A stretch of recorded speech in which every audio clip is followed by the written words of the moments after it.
All right, we are in the last topic of this unit, independent events. This is lesson 6.11, so let's do this. Let's go through some definitions. Events are independent if the outcome of one event does not affect the outcome of the other. We talked about that already. So if A and B are independent, then the probability that A happens given that B happens is just the probability of A. It doesn't matter whether B happened at all.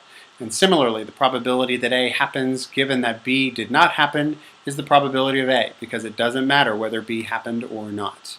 So events A and B are independent if and only if the probability of A and B is the probability of A times the probability of B.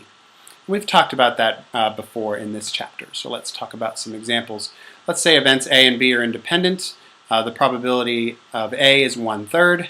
The probability of A and B is 1/8. We need to find the probability of A or B.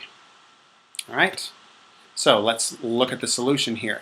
If A and B are independent, then the probability of A and B is the probability of A times the probability of B.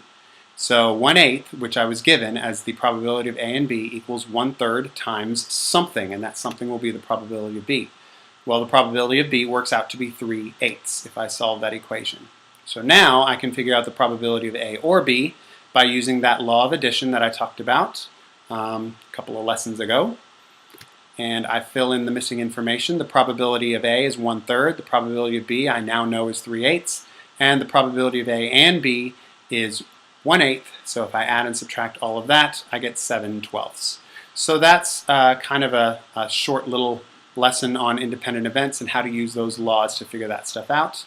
And if you have any questions about that, please let me know, and I will see you tomorrow.